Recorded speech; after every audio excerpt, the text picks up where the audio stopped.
पुढच्या बातम्या बघणार आहोत। थोडक्यातली ती सुरुवातीची बातमी आहे राहुल गांधींच्या महाराष्ट्र दौऱ्याचा आजचा दुसरा दिवस आहे आणि राहुल गांधी सकाळी पुण्यातल्या विद्यार्थ्यांशी संवाद साधतील। वर्धा आणि चंद्रपूरमध्ये त्यानंतर त्यांच्या सभा होतील।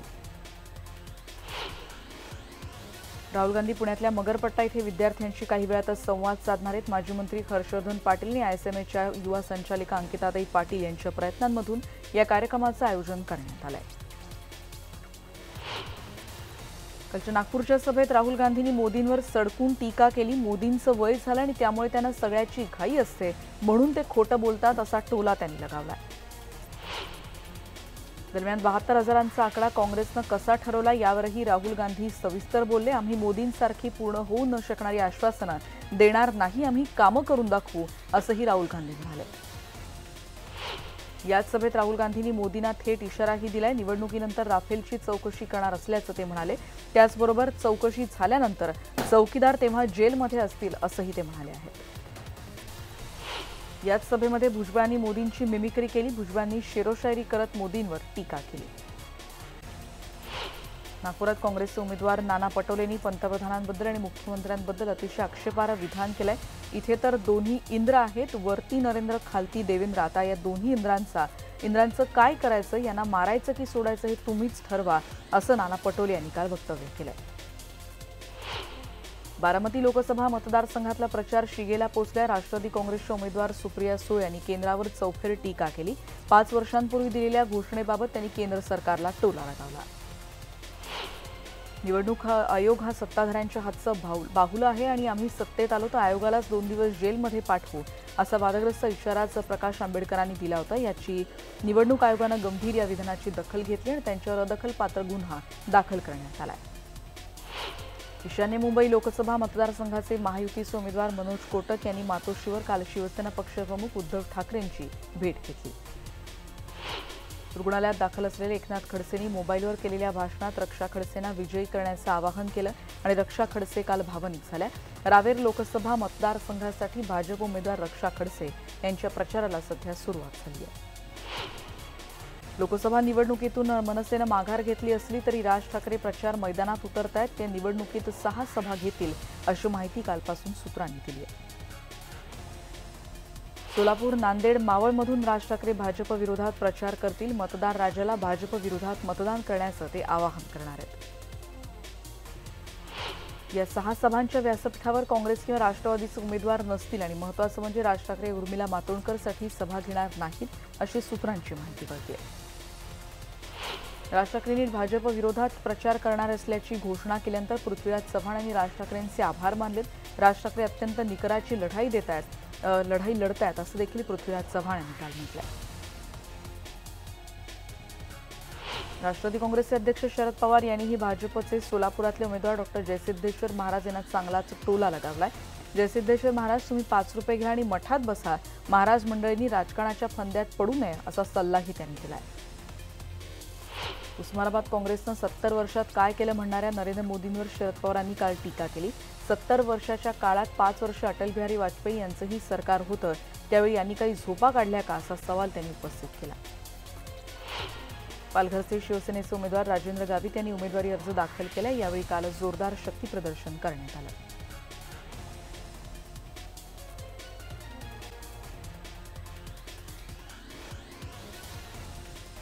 अहमदनगर लोकसभा मतदारसंघातून सुजय विखे यांच्या पत्नी धनश्री विखे यांनी आपला उमेदवारी अर्ज काल दाखल केला। भाजपचे धुळे लोकसभेचे उमेदवार डॉ. सुभाष भामरेंनी आई एकविरा देवीचं दर्शन घेत प्रचाराला काल सुरुवात केली। त्यांच्याबरोबर परिवार देखील उपस्थित होता। एकविरा देवीची विधिवत पूजा आरती करत त्यांनी देवीकडे यशासाठी साकडं घातलं। निवडणूक प्रचारात राजकीय पक्ष वेगवेगळ्या क्लुप्त्या लढवत असतात आणि विरोधकांना कमी लेखण्याचा प्रयत्न करत असतात। नागपुरातली बातमी, युवा काँग्रेसनं घाण पाणी असणाऱ्या नाग नदीत काल बोट उतरवली आणि गडकरीजी तुमच्या आश्वासनांचं काय झालं असा प्रश्न उपस्थित केला। अवैध दारू विक्री करणाऱ्यांवर चाप बसवण्यासाठी कठोर कायदा आणू आणि त्याआधी संसदेत दूधवालाच निवडून जाणार असं विधान मुख्यमंत्र्यांनी केलं। यवतमाळच्या वणी इथे हंसराज अहिर यांच्या प्रचारासाठी मुख्यमंत्र्यांनी काल सभा घेतली।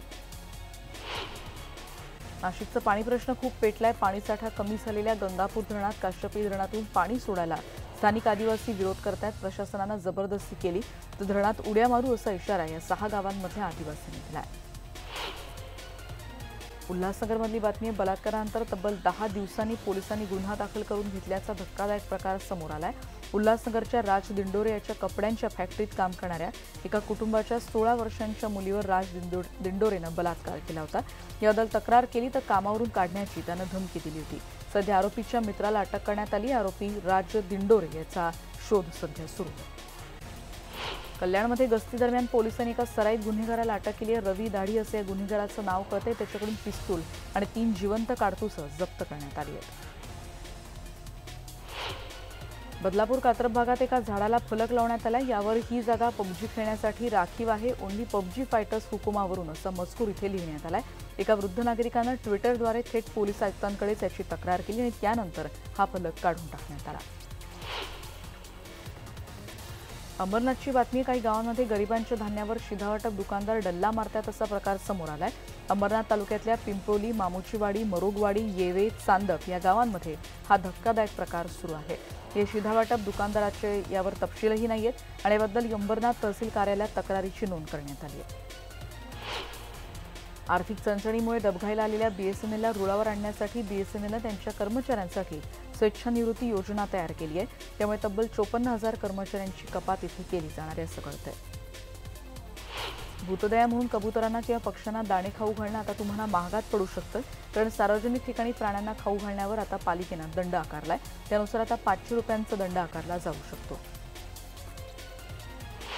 येत्या 1.5 वर्षात कल्याण डोंबिवली या दोन्हीमधील हद्दीतील रस्त्यांचं जाळं अधिक सक्षम केलं जाणारे 12 रस्ते राष्ट्रीय आणि राज्य महामार्गांना यापुढे जोडले जातील.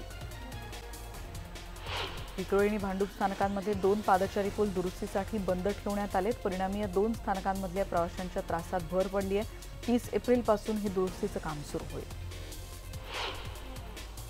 दहिसर पश्चिममधला प्रकारे प्रवाशांच्या सोयीसाठी बांधण्यात आलेला स्कायवॉक त्यांच्या जीवावर टांगती तलवार बनलाय. कारण 2 वेळा स्कायवॉकचा काही भाग कोसळला होता आणि आता तो पाडण्याची मागणी रहिवासी करतात. पण याकडे महानगरपालिका मात्र दुर्लक्ष करते. कुर्ल्यातली बातमी. स्थानकातले 2 धोकादायक पादचारी पूल दुरुस्तीसाठी बंद केलेत. त्यामुळे या पादचारी पुलांवर इतर पादचारी पुलांवर याचा मोठा ताण येतोय. गर्दीचं नियोजन करण्यात रेल्वे प्रशासन अपयशी ठरलंय असं प्रवाशांचा आरोप आहे. सीएसएमटी हिमालय पूल दुर्घटनेनंतर पालिकेनं पुलांच्या स्ट्रक्चरल ऑडिटबाबत सावधानता बाळगण्याचं ठरवलंय. पुलांचं स्ट्रक्चरल ऑडिट यापुढे खासगी वास्तुविशारदाकडून करून घेतलं जाणार आहे. तर हे काम करून घेतलं जाणार नाही तर हे काम IIT आणि विजेटीच्या तज्ज्ञांकडून करण्याचा निर्णय पालिकेनं घेतलाय. काल म्हणजे गुरुवारी मुंबईचं तापमान गेल्या आठवड्यापेक्षा फारसं वाढलं नव्हतं. तरीही गेल्या आठवड्यापेक्षा उन्हाचा ताप मात्र अधिक असल्याचं मुंबईकरांनी अनुभवलं. घाम यायला देखील आता मुंबईकरांना या घामाचा देखील तडाखा सहन करावा लागतोय. वाढते सायबर आणि महिला अत्याचारासंदर्भातल्या गुन्ह्याला प्रतिबंधासाठी आता सायबर आणि महिला अत्याचार प्रतिबंध विभागातल्या मनुष्यबळाची कमतरता अजूनही कायम आहे. नागरी हक्क संचालनालयामधल्या 109 पदांची उसनवारी पुन्हा त्यांच्याकडेच कायम आहे.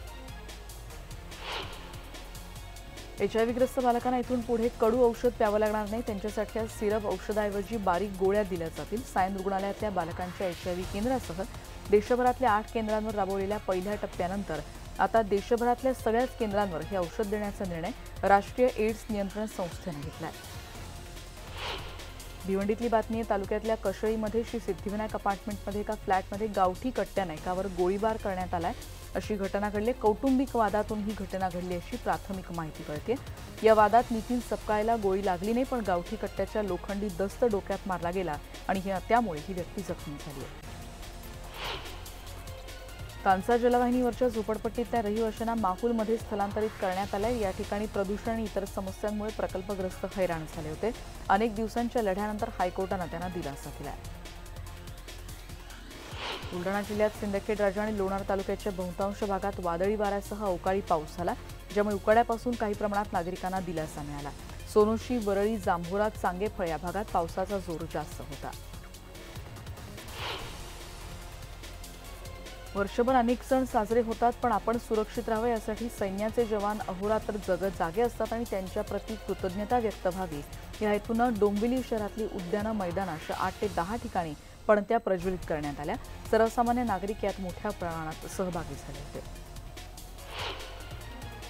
शिर्डीमध्ये रामनवमी उत्सवासाठी मुंबईतून लाखो साई भक्त पायी दिंडीनं शिर्डीला निघाले। मुंबईच्या अनेक भागातून पायी चालत मुंबई ते शिर्डी हे तब्बल 250 किलोमीटरचं अंतर ते पार करत असतात। लालबाग, लोअर परेल, घाटकोपर आणि मुंबईच्या अनेक भागांमधून पालखीसह लाखो साई भक्त दरवर्षी शिर्डीला जातात। एक राजकीय बातमी, मायावतींची नागपूरमध्ये सभा होती। दुपारी 12 वाजता या सभेला सुरुवात होईल अशी माहिती कळते। काँग्रेस सरचिटणीस प्रियंका गांधी सुद्धा महाराष्ट्रात प्रचार सभा घेणार असल्याची माहिती कळते। पुढच्या बातम्या आपण बघणार आहोत। थोडक्यात त्यातली सुरुवातीची बातमी, यूपीआयच्या माध्यमांमधून होणाऱ्या आर्थिक व्यवहारांमध्ये गुगल पेनं अन्य पर्यायांना मागे टाकत आता अव्वल स्थान पटकावले। अन्य पर्याय आणि गुगल पेच्या माध्यमातून डिजिटल व्यवहार केले जातात, ज्यामध्ये 25% फरक असल्याचं आता आढळून आलं। काही आंतरराष्ट्रीय बातम्या, व्हेनेझुएलामध्ये वीज आणि जलसंकटावर अजूनही तोडगा निघत नाही। अवेला डोंगराच्या नैसर्गिक जलस्रोतांमधून येणाऱ्या पाण्यावर आता नागरिकांना अवलंबून राहावं लागतंय।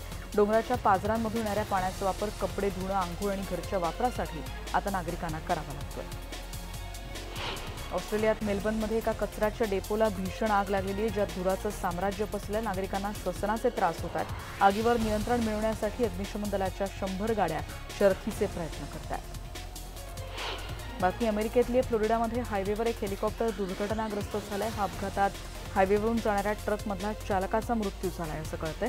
हेलिकॉप्टरमधले 2 जण गंभीर जखमी झाले, ज्याचं कारण या अपघाताचं मात्र अजूनही कळू शकलेलं नाही। दक्षिण कोरियात सेऊलच्या दक्षिणेकडच्या भागात जंगलाला भीषण आग लागली आहे। 210 एकर क्षेत्रातलं जंगल जळून खाक झालंय। आतापर्यंत 2घांचा मृत्यू झाला अशी माहिती कळते।